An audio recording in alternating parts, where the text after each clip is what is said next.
pleasure to meet all at last, and welcome back to Films I Should Have Talked About Years Ago.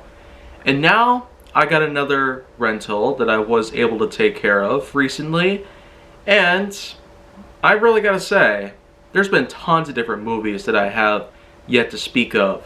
Lots of actors that I have yet to even mention. And then of course, there's Steven Seagal. Yeah, he was one of the best known action heroes of the 1990s. With many different films that he's been a part of, like Black Dawn, Under Siege, Born to Raise Hell, Deadly Grounds, and many others. It seems that he's built a huge career, by all means.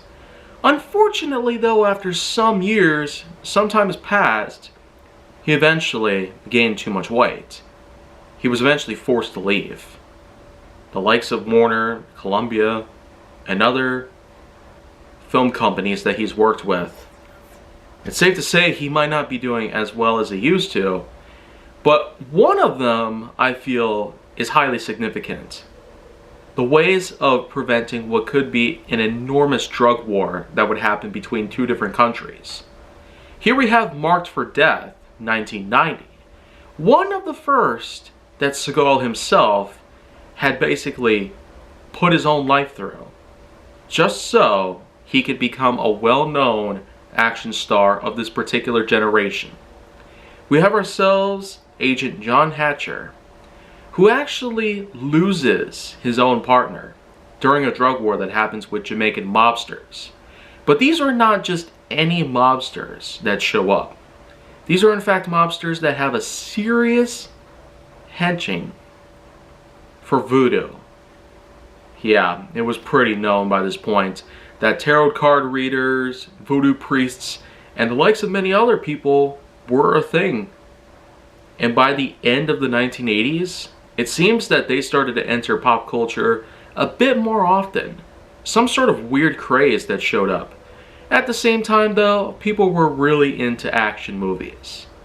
Action heroes by all means.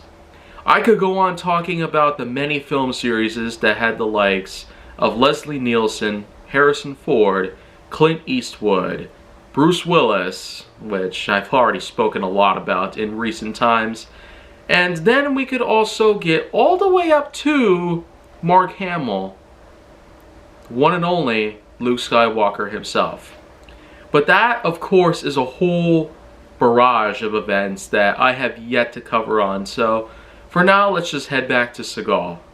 Right here, we have ourselves a notable entry into films I should have talked about years ago, simply because of the fact that you have one man who loses a partner and is forced to deal with an entire series of mobsters from the country of Jamaica who are voodoo practitioners.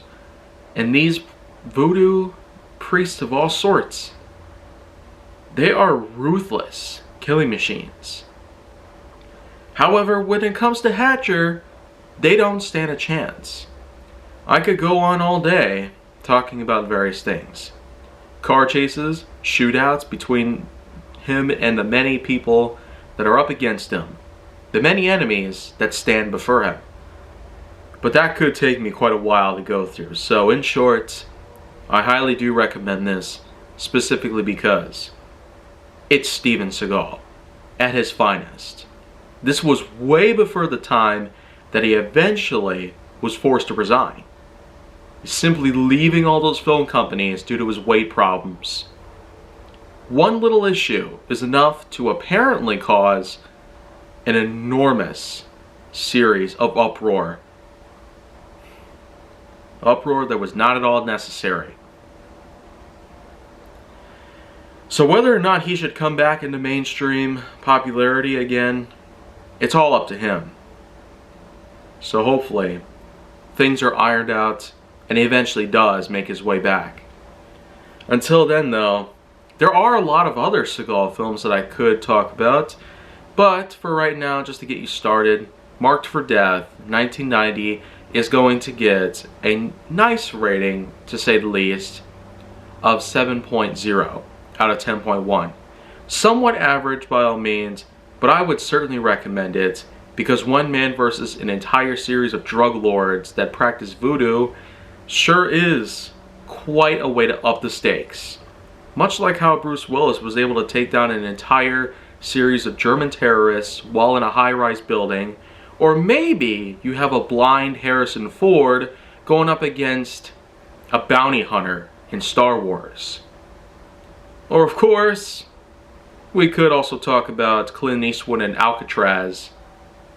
The Dirty Harry films themselves are also something I could speak of, but for now, I'm going to lead this on a high note, because it's time that I tackle on a big series starting tomorrow.